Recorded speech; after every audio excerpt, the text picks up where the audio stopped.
Nous sommes en train de fêter la fête de Pâques, la fête du passage, de Passover. Et c'est la fête du passage parce que c'est la fête du passage de l'hémisphère ténébreux vers l'hémisphère lumineux. C'est la victoire de la lumière sur les ténèbres. Il y a quelques jours, nous avons été dans ce qu'on appelle l'équinoxe de printemps, c'est-à-dire ce jour où la durée du jour est égale à la durée de la nuit et à partir duquel jour la durée du jour ne fera qu'augmenter jusqu'à atteindre son maximum. Et la durée du jour atteindra son maximum un jour qu'on appelle le solstice d'été. Et lorsque le jour aura atteint sa durée maximale au solstice d'été, cette durée va commencer à se réduire progressivement jusqu'à ce qu'il y ait encore égalité de la durée du jour et de la durée de la nuit.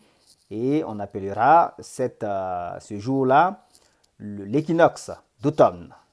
Et la durée du jour va continuer à se réduire jusqu'à ce qu'on atteigne la durée minimale, un jour qu'on appelle le solstice d'hiver, lorsqu'on va célébrer la naissance du Dieu Soleil, la naissance du Christ. D'accord? Donc on a comme ça 4 périodes dans l'année, dans notre hémisphère, 4 périodes. La période où la durée du jour est la plus petite, solstice d'hiver, naissance du Dieu Soleil, Noël, en fait, Noël à cette époque-là. Ensuite, la période où le Soleil prend le pouvoir, hein, qu'on appelle la fête, qu'on appelle l'exaltation, hein, la période d'exaltation ou de résurrection. Et c'est là qu'on va fêter la Pâque, de Passover, la fête du passage, donc après l'équinoxe de printemps. Ensuite, le soleil va atteindre son maximum au solstice d'été et va décliner jusqu'à l'équinoxe d'automne où la fraîcheur va commencer, où le froid va commencer à pénétrer et où Adam et Ève vont sentir qu'ils sont nus, hein, parce qu'ils commencent à avoir froid. Donc, tel est le message astronomique lié à ces fables religieuses. Et un auteur français, René Guénon, qui est un mystique français très profond, très grand penseur, a dit que bien sûr que ce sont des fables solaires et lunaires, mais que derrière ces fables, il y a des vérités mystiques, des vérités religieuses, des vérités spirituelles. Soit, c'est vrai, mais il faut déjà savoir que nous parlons du combat de la lumière contre les ténèbres, nous parlons du Dieu soleil. Hein, et ce n'est pas le soleil du cœur, comme diraient certains théologiens, nous parlons du vrai soleil, hein, que nous voyons tous les jours. Et vous savez que les anciens ont divisé le ciel en constellations.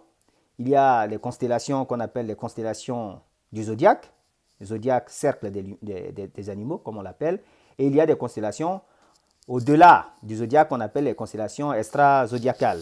Et vous savez qu'on a 12 constellations du zodiaque qui correspondent aux 12 tribus d'Israël, aux 12 apôtres, aux 12 travaux d'Hercule. Hercule, Mitra, Osiris, le Christ sont tous des manifestations du soleil. Et ce cercle du zodiaque correspond aussi à l'endroit où les 7 êtres mobiles, ce que les anciens ont appelé les planètes, se meuvent. Et ces 7 corps mobiles ont été appelés les 7 esprits de Dieu. Hein, ce sont les 7 esprits de Dieu, ce sont les 7 églises de l'Apocalypse. Le grand auteur qui a écrit sur le zodiaque et sur les constellations extra-zodiacales qu'il a appelées les paranathelons, et qui a écrit sur les corps errants, qui a décrypté les fables chrétiennes, les fables des Perses avec Mitra, les fables sur Hercule, sur Osiris et sur Isis, qui est la lune, Osiris qui est le soleil, qui sont les deux yeux de la divinité. C'est Dupuy qui a écrit, Dupuy qui est un auteur français, qui a écrit l'origine de tous les cultes. Il a écrit en détail comment comprendre ces fables religieuses. Et effectivement, comme je le disais, René Guénon a dit que derrière ces fables, il y avait des vérités mystiques et spirituelles. Mais avant de savoir qu'il y a des vérités mystiques et spirituelles, il faut déjà savoir que nous parlons du soleil, de la lumière, du principe actif et lumineux qui est en combat avec le principe du froid, le principe des ténèbres. Et que la fête de Pâques, c'est la fête de passage du soleil de la zone ténébreuse vers la zone lumineuse. Ceci est une façon de parler. Le soleil, évidemment, nous le savons, ne passe d'aucune zone à une autre. Mais du point de vue terrestre, nous voyons le jour, la durée du jour prendre l'ascendant sur la durée de la nuit à partir de l'équinoxe de printemps.